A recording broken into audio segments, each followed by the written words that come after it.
The fucking happening where the inflation rate drops every 4 years ain't in the white paper, bro. Does Satoshi eat shit and get yelled at for that? Bro. Does Satoshi eat shit and get yelled at for that? Bro. Does Satoshi eat shit and get yelled at for that? Bro. Every fucking business, bro, is designed to appreciate value, period. Every fucking business, bro, is designed to appreciate value, period. Hex has coin burning, motherfucker.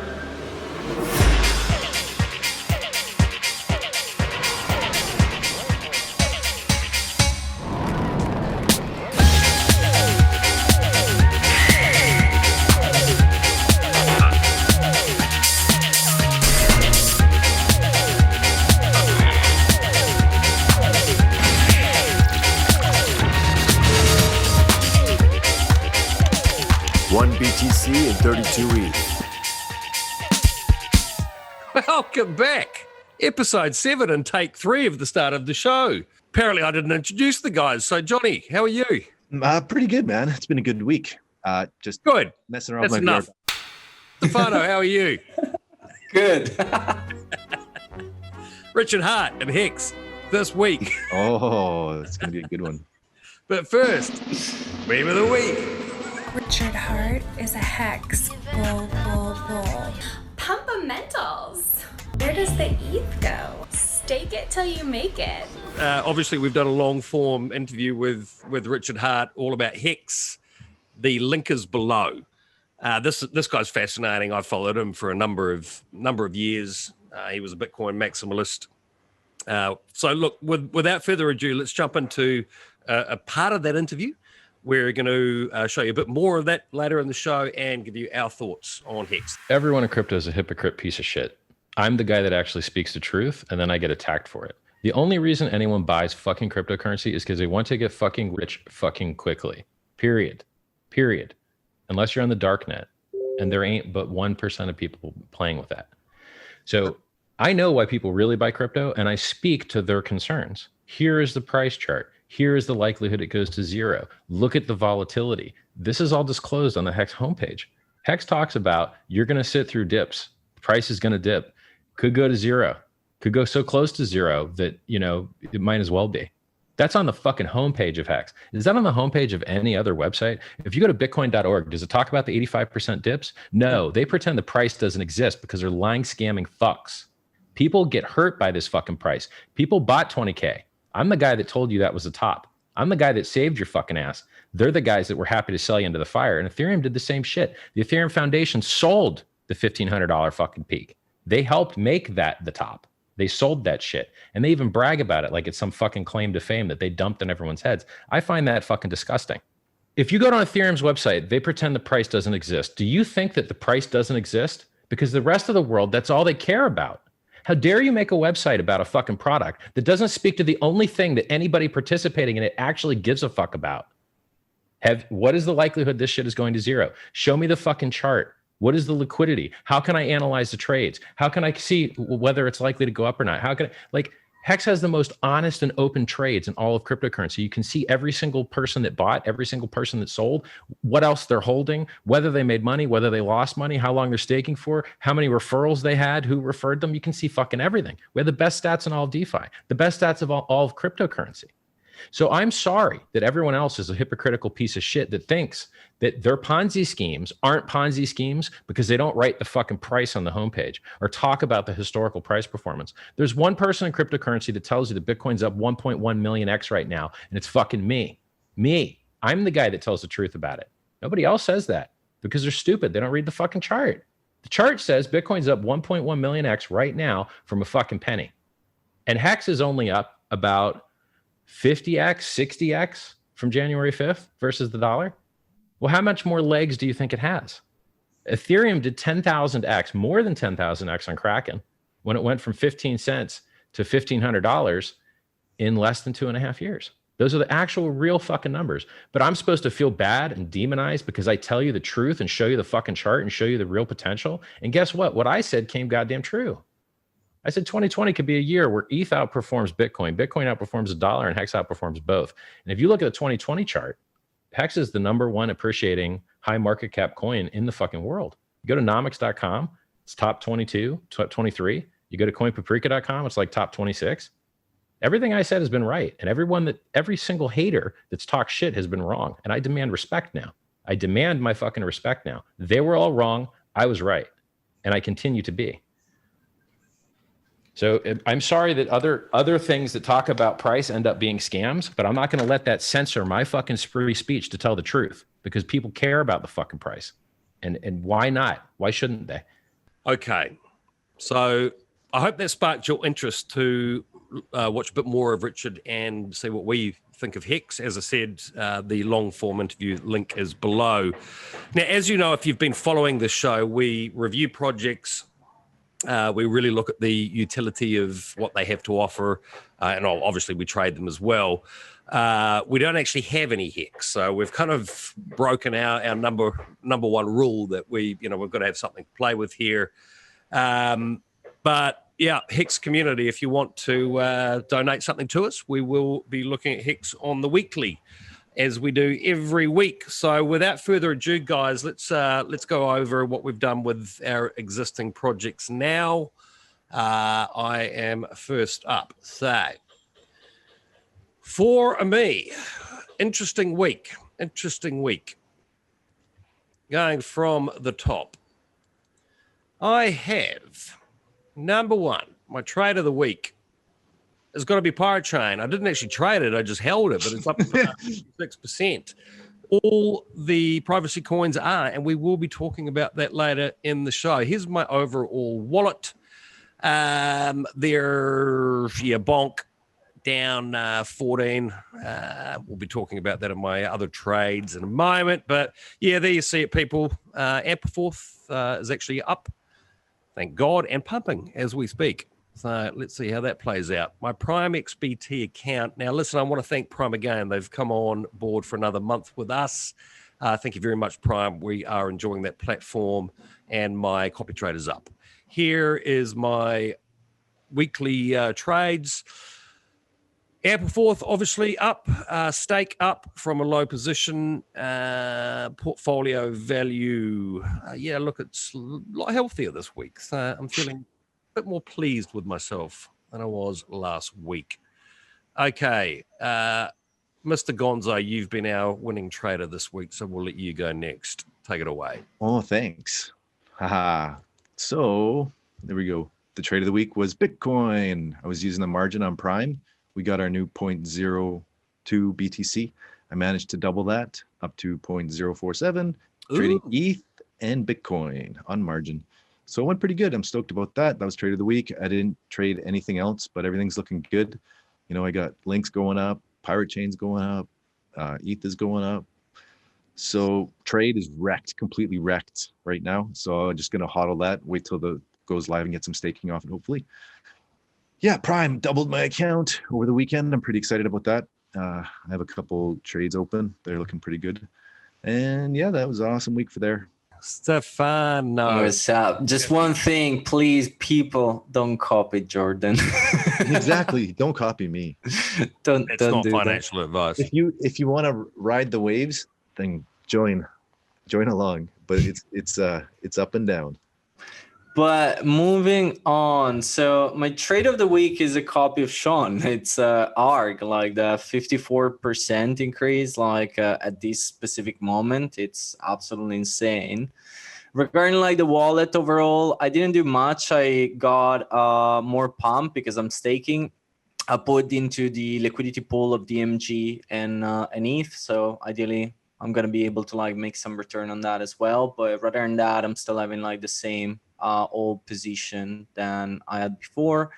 On Prime XBT, well, obviously, as Sean has mentioned, they renew for another month, so I double without doing anything. Best trade. And, weekly trade, obviously, like I just put like into liquidity pool, so I'm keep going on that like strategy of just like putting in and getting like returns and stakings and so on. So overall, the portfolio value is up a little bit, not too much because like some things are up and down, but no, overall I think like is a little bit better, a little bit of like green after quite some time, so pretty pleased with that.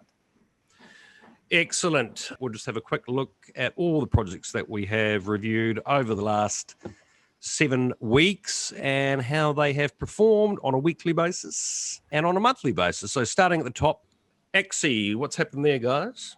Just people putting on the market more land, unfortunately. So prices going down, but values like number of players daily is still increasing. Community is strong and going up. Good. Overall up.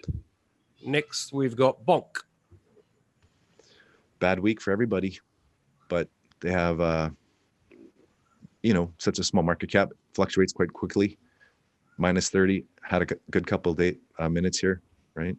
Yeah, I bought more. Lots of crypto YouTubers talking about it, so I'm surprised it went down. I bought more.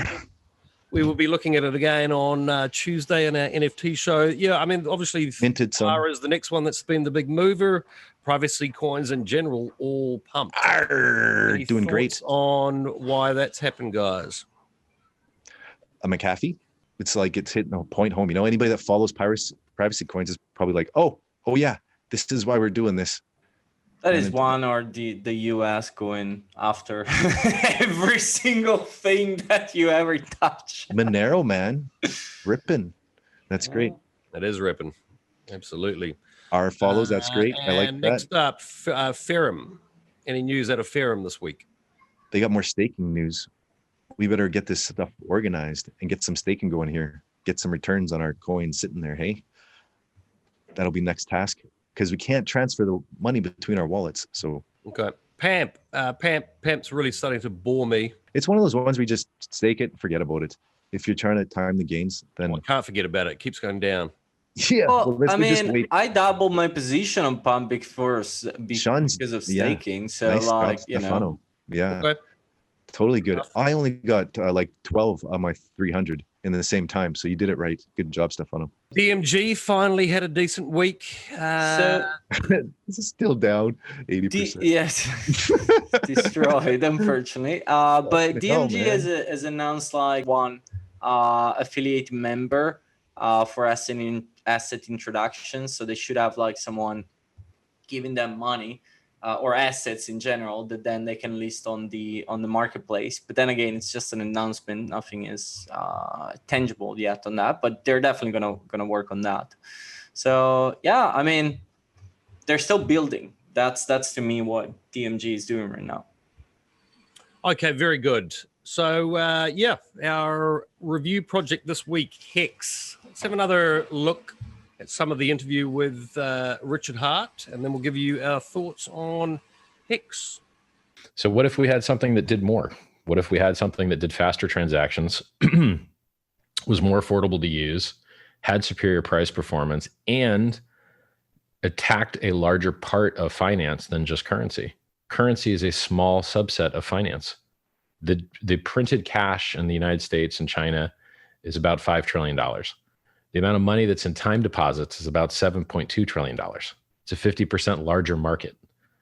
So I said, all right, let's do that. And I invented something which has 13-second blocks instead of 10-minute blocks. So the transactions are faster, the transactions are cheaper.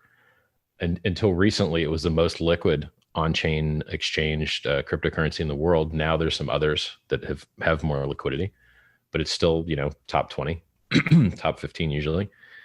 And you can get into a stable coin and protect your fiat value without going through counterparty risk. If you're Bitcoin, you want to get into cash to protect your value, you have to beg someone to give you money for the coins that you send them, and they might not give you the money. But if you're in the Ethereum network, you can get into DAI, which is a peer-to-peer stable coin, or USDC, which has Coinbase as a counterparty, which is nice, or other alternatives. You can use, I think GUSD, Gemini as a counterparty. There's TUSD. There's a lot of different stable coins you can get into. So you get, and there's other things. We have lending, we have options, and this is all peer-to-peer without middlemen. It does vastly more than Bitcoin was ever designed to do or will ever do. What's the last improvement you got technologically in Bitcoin? A few years ago, you got a little bit of a throughput increase. Yeah. And I can tell you that if you bought Hex in January 5th of this year and held it until now, you'd have 40 to 50 times more Bitcoin, and you'd have 70 times more money. 70 times more money. and all you had to do was wait not even a year. So if you like 70 times more money, so far it's been up 116x versus the dollar. It's been up 92x versus Bitcoin. Okay, Richard, fantastic. I mean, the exciting thing here is you're a year into this project. So we're not talking about an ICO. You're not here pitching this idea, send me your money, I'm going to send you the tokens of the new project, blah, blah, blah. We've all been through that. It's done. It's complete. There's no, oh God, we hope someone builds something. Everything is finished and audited and secure and done and launched complete. So look, as we mentioned, the point of the show is that we take a project, we review it, then amongst ourselves, we decide whether we're going to buy more of that project, hold it, sell it, or invest more, and then obviously check out the utility on a weekly basis. Unfortunately, we don't actually have any HEX. We really wanted to talk with Richard, so we just sort of dove in.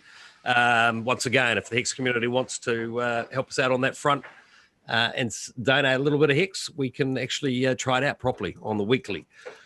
So without further ado, Mr. Gonzo, you are the only HEX holder. We don't, as a rule, talk about our private holdings, but I guess because we don't currently have any HEX to talk about on the show, we have to maybe have a look at your thoughts.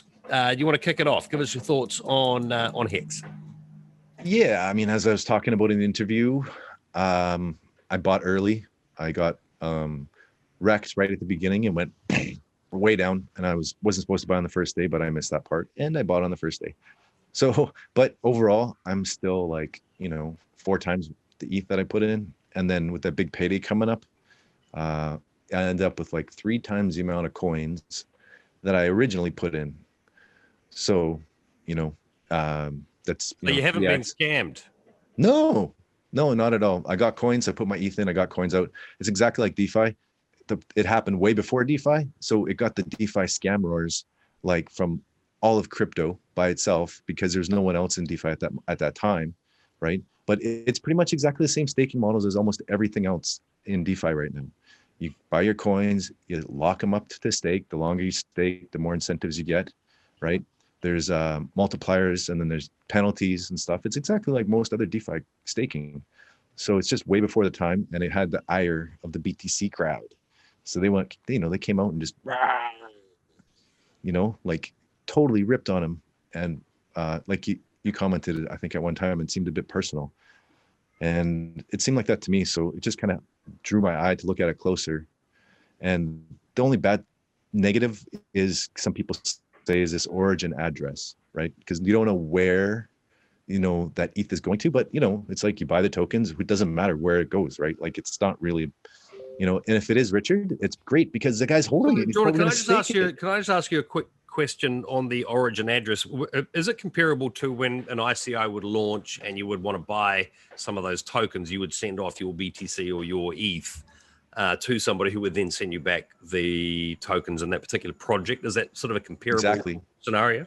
Yeah, like he copied the model from EOS, which had like a year-long token launch. It's the same thing. Okay. So it's adoption amplifier, right? It's interesting because he also ripped the shit out of some founders of EOS in an interview. Oh yeah, no, for sure. But he also complimented them on that token distribution model. Yeah. So he stole it. It's good. I like it. I mean, if you understand it, it's different tokenomics than a lot of them, right? So, like you said, it gets the deflation out in the first year, right? Which is you don't want inflation in the first year. Gets rid of it. Right, because that's always the thing. How many more tokens coming on the market?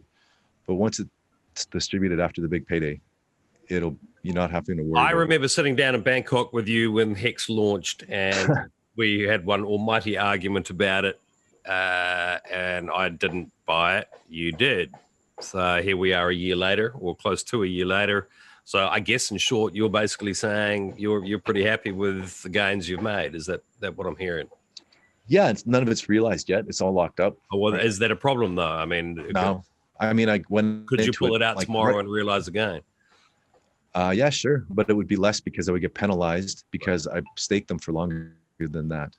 So you get a staking penalty, and it's quite severe, and it gets distributed to the other stakers. So I have no intention of when I told you at the beginning, I said I'm just play the game.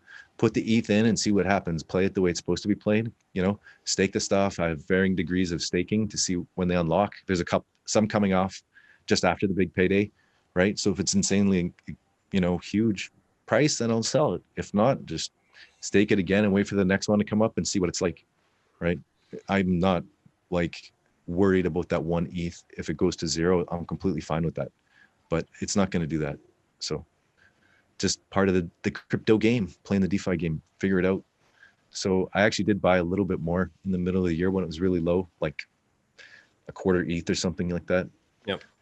And I would buy some on the wallet, but I'm all tied up right now just because I think it's a good narrative and I like it. And I think for sure it'll make more money like on a fairly quick time scale with the big payday hype coming up. Cool. Okay. I mean, we'll have a look at a quick look at the Hex chart. So here we go. It's obviously in a bit of an uptrend at the moment. Yeah, look, skin of the game. I don't actually have any Hex. Hopefully that changes over the next week, and we can really have a dig into this on the weekly. Yeah. But look, it follows that crypto DeFi pattern. It comes out initially really small, gets some hype, market cap blows up, and then as it gets around longer, people become less interested in it. It bleeds out a little bit, right? Mm-hmm. And then it takes another major event to kind of get it going. Yeah. He's a polarizing figure. Oh man. I'll maybe jump in and give my thoughts on it, which, for me, as I say, I don't have any Hex. I'd like to cover this project on the weekly. That's up to the Hex community if you want us to do that. We're not a charity. Been making BTC content for nearly 4 years now, being a charity.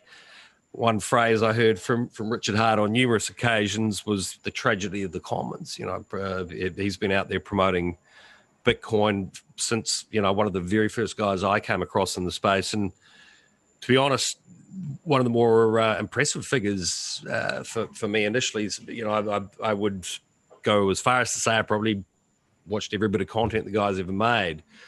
So I've got a good knowledge of who Richard Hart is. This goes right back to random videos that I'm sure most people watching this would never have seen, where his character was attacked.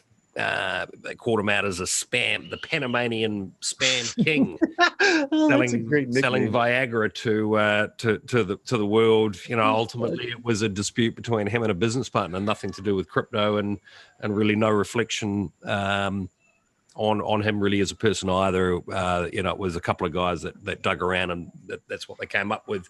For some reason, look, he sits there with his candles in his castle, and I think he becomes a bit of a target for people because of that. He's he's a different character.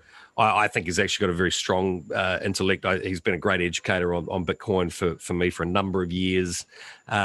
He has torn the shit out of a whole heap of projects and ICOs. So Jorden, for me, if you remember back to that, that beer we had in Bangkok talking about Hex a year ago, I was probably very similar to other members of the BTC community. It was just kind of galling that someone that we all really respected, such a great voice, such a great contributor, educator, and salesman for Bitcoin, had effectively turned around and launched his own coin. And I think that it grated on me. You know why? Really I know why it grated on you, because it keeps happening. Like, look at how many guys have done that. Roger Ver. Yeah.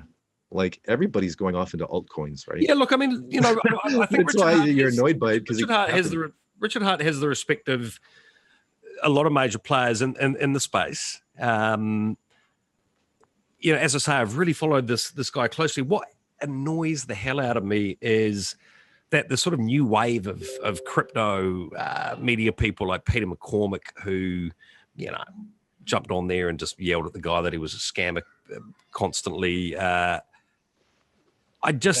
stuff that I'm seeing in crypto media now it's shit. Mm-hmm. And, he's been a target. I think he's been really unfairly attacked. So, as a person, do I trust Richard Hart, and would I personally invest in something that he's involved in? Yeah, I would. I really would. I actually like him. I rate him. I think he's a smart guy. I've followed him for years, both as a trader and as an educator. I've learned a lot from doing that. Do I think Hex is a great project. That's still up for debate. I mean, I really want to dig in there and follow it on the weekly. But as a person, I think the guy's been pretty unfairly treated.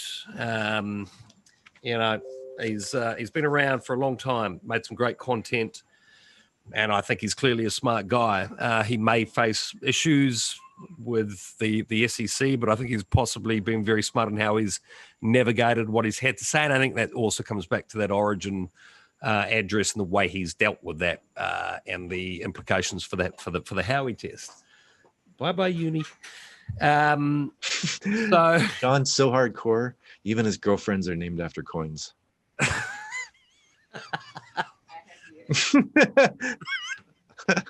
See you later, uni. Now, the other thing, for me, the project's been around for a year. So if there's anyone out there that feels they've been scammed by this project, please get in touch, email us, put a comment below. I have been digging around. I haven't found anyone. Look, as I say, do I trust, do I think Richard Hart is a scammer? No, I don't. Not at all. Do I think Hex is a great project? Not sure. That's going to take a bit more time for me to figure out. It seems to me like anything in this space, there are these hype cycles, and a lot of that's going to be, is this a good community? Is there marketing around this? Richard Hart obviously pushes it very hard. And yeah, let's see. Stefano, you didn't actually know who Richard Hart was. I got you to come across town and watch a few videos with me the other day. Correct. What are your thoughts on Hex? The token economy and the entire model of like X%, it's something that like you can like it or you can dislike that. But it does what it says it does. Like the guy has been like super transparent across the entire interview that he wants to create a better BTC, a better like commodity, and that he wants to make everybody super rich about that. Now, is that a good selling or a bad selling proposition? Is that possible or not? That doesn't even matter to me. If we need to like look at like if something is a scam or not, the point is like it's a coin that has been around for quite some times. He got audits. It used a token economy and a model. Like let's even take like the wallet origin per se. There are projects currently in the top 10 market cap that the teams still hold 85% of those tokens. And there is one in specific that in the past couple of months have like kind of like twist the community against them in a pretty substantial way. But the point on that is like, if we say that it's all cool and that's never a problem when it happens to a top 10, then why is that bad when it happens to a coin that is not in the top 10? Like, what's the difference? Is the same exactly model. Yeah. And then it becomes like, what is going to happen if someone that owns like 85% of a token that is worth like 2, 3, 4 billion dump everything on the market? The project is that people are going to lose the money. Here is exactly the same thing. And there is where like the cool part, in my opinion, happens, that the guy it's not promising anything.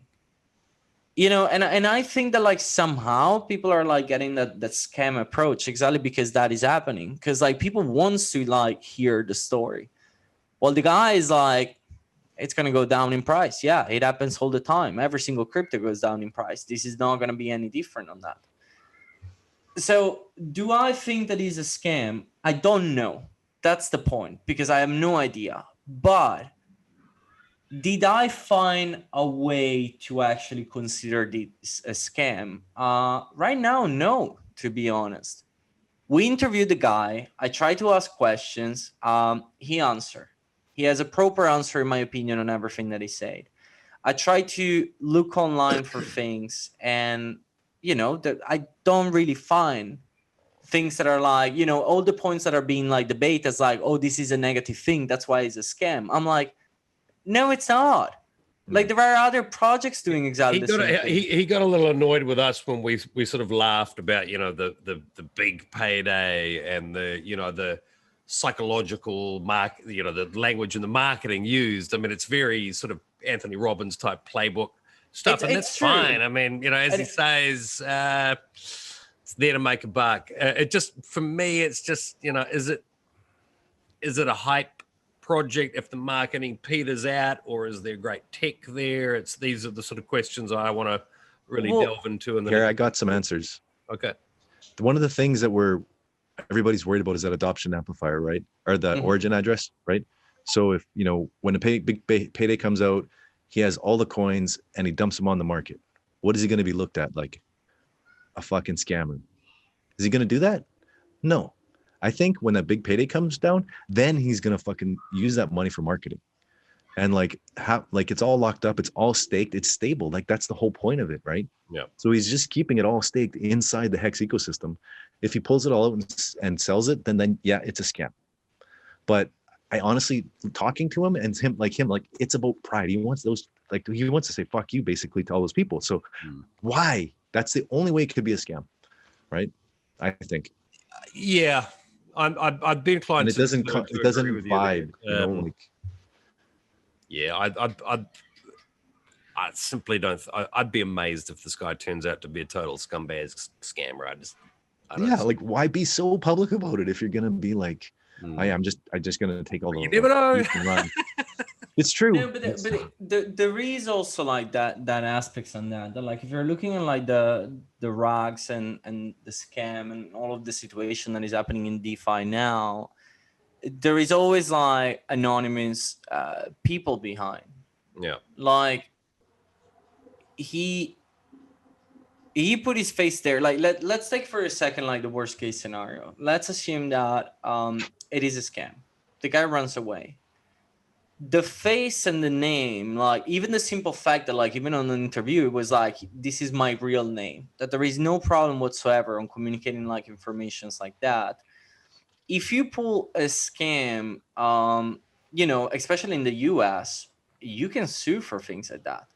Then obviously, yes, there are the arguments of being oh, but I say that the price could go down, this and that, blah, blah, blah, and so on. But looking at how the US is moving, I think that there might be consequences if something like that happened, especially because he's a public figure. Everybody knows his identity. It's not a private developers and so on. Plus, if you're doing a scam, why would you do 3 audits? Exactly. That's another thing that to me doesn't make any sense. If I would do that, why would I spend money on something like that? I could pull something a random kid and have a student doing the audit for whatever, for $50, and then or having the community doing that and selling that as an amazing decentralized blockchain community effort where everybody works together for the success of the project.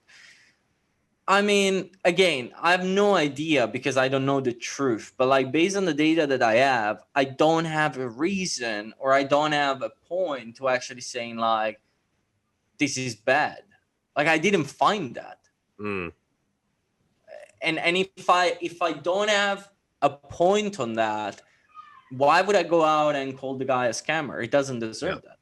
Yeah, and look, as I alluded to before, it concerns me that the crypto community, if you look on some of the market cap websites, obviously don't want to mention any particular ones for liability reasons, whatever, but it appears to me like they're almost blocking this guy. I could mention numerous names of other sort of leading figures in Bitcoin and crypto media that just out and out attack this guy. I don't think they've ever really managed to trip him up. It just seems a very personal issue. This sucks. Look at we have thousands and thousands of projects in crypto. This guy's made content for years. He was one of the people that educated me on Bitcoin, or putting the stuff out there for free. Yet everyone's turned on him and vilified him. Look, he does bring that on upon himself in many respects because he does it to other people. But having followed him, look, I think he's a smart guy. I'm more likely to invest in something that Richard Heart is a part of because of him. I'm just still trying to figure out the ramifications of any regulation or legislation that may come his way or that project's way. So yeah, there's still a bit of homework to be done on my front, but I hope we can cover this on the weekly. It's up to the Hex community. So yeah, I mean, maybe just some final thoughts on this, guys. I'm pretty sure we're going to be revisiting this. I mean, on that note, on like, because he mentioned that as well, like that there is manual manipulation on the long form interviews. So obviously, like all the pieces that we're mentioning are coming from there. Have a look, because like it's pretty long and there are like a lot of information on that. But there are a couple of points on that where like, so if you're looking at like the Uniswap liquidity pool, you got 7.5 millions in the pool X Ethereum. 7.5 is not a small pool at all. We're talking about like the 23rd or 24th bigger pool on Uniswap. So it's quite good. But then if I'm looking at like, you know, the fully diluted market cap from Etherscan, the project should be like worth 1.5 billions in market cap. Now it's fully diluted, so that's not accurate. And I think, because I just checked like that after the interview, and it might be like that's like the information that like he mentioned at one point, something like that, if I recall correctly. I might be wrong on that, but I think that there was like a mention on that. Yeah, well, he's saying that it'll be almost fully diluted after the big payday, right? So well, right but that's the thing, like that thing didn't happen yet. So like, right, by being an well, external and just like looking at the data, like it's true, CoinGecko is like currently showing like a question mark on CoinMarketCap. On the market cap of the project. That's 100% true. But in the same way, they were doing the same thing with, for example, projects like Bonk, where there was like the question mark at the beginning, and then they had to get in contact because like you got the token that is being staked and so on. So, I mean, again, I'm an external person. I'm just looking at the data. I don't want to like point the finger at anybody or any possible way, but it's also possible that like CoinGecko might have an issue on getting like the correct numbers, and so they never update that. You know, I watched another guy today who's sort of a leading voice in the Ethereum space, and he did a 1 hour video on to teach you all you needed to know about DeFi, and he listed every DeFi project there had ever been, and Hex just wasn't there. I'm like, how do you overlook one of the very first ones, one of the ones that had the highest volumes, the most liquidity? It's still there. It's been there for nearly a year. It's like, what the fuck? I lose respect for guys. If I may, I didn't know about X neither like 2 weeks ago. So like, you should watch the show, Stefano. You might learn something. I know, right? That's the thing. No, but what I mean with that is like it was an effective campaign. Huh?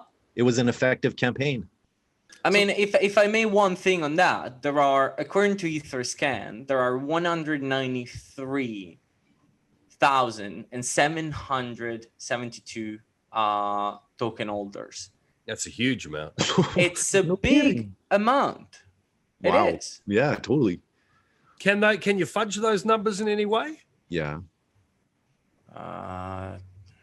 You can like make a bunch of wallets and seed them, right? So let me see on the holders. So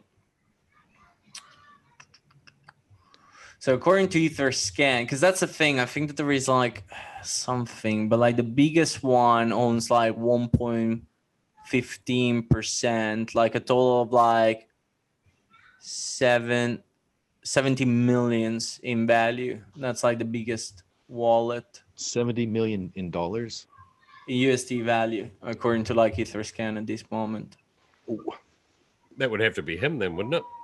I don't know, because like I thought that like the so-called original wallet was much bigger. According, like if people are complaining because there is a wallet that owns like 1%, like I find this ridiculous.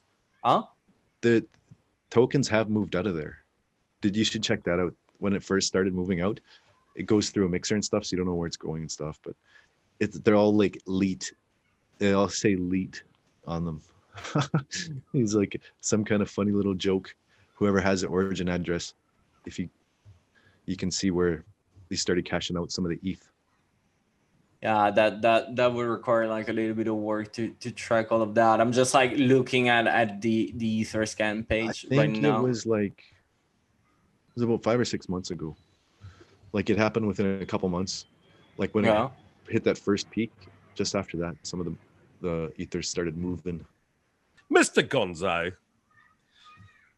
where do you buy those shirts, and what are your closing comments? All over the streets of Bangkok, baby. All over. They're everywhere. You just gotta, it's like a fruit stand, and right next to the fruit stand is a tropical shirt shop.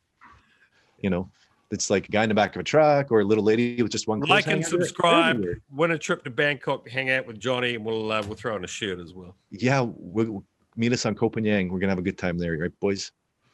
We actually have some good prizes coming up. But anyway, we are rambling here, guys. Mr. Gonzo, as this week's top trader, closing thoughts. Giddy up. It's just a bit dip, just another dip. Let's go. It's gonna be a good week, I think. Very good. And well done on your 100% trade on Prime. Very impressive. I try. Stefano, What's up? I miss your kitchen. I know, right? It's all your fault. You're forcing me to be like this. That fake background doesn't really work, actually. You keep on can turn it disappearing. Just look at this. This is high tech, right? My arm is disappearing. There are High-tech. ways to fix that, Stefano. Anyway. Donate to the channel so that we can buy Stefano a light. Exactly. I was gonna say. Yeah. You two are not funny. Just letting you know. Okay, we're not funny. But The market is. See you back here very soon, people. Just a very quick rundown before we go. So, Jorden, you didn't get the last word. The last word is we've got some great stuff coming up. We've got Simon Dixon in the next day or two. And then on Tuesday, we welcome DCL blogger and our good friend Vesser, I think the number one crypto artist out there. We're going to be looking at NFTs and detailed crypto art. Jordan's going to show us how to mint NFTs on Bonk. Probably talk a bit of Axie as well. We do like those two communities. Thank you for your support. And thank you to Doug, whoever Doug is. Doug is the only person. Doug. Doug is awesome. Yeah, we like Doug. Doug from Bonk? Yeah, no, Doug from Axie. Okay. Cool. Is there a Doug and Bonk as well? Yeah, I made this community NFT. I put all the Doug from community members- Bonk. Give us a donation and we'll talk about you. But we like Doug from Axie. Anyway, that's enough for this week, guys. In short, we hope to be talking about Hex on the regular and I hope to have Richard back. Send us some Hex. See you later. Peace out.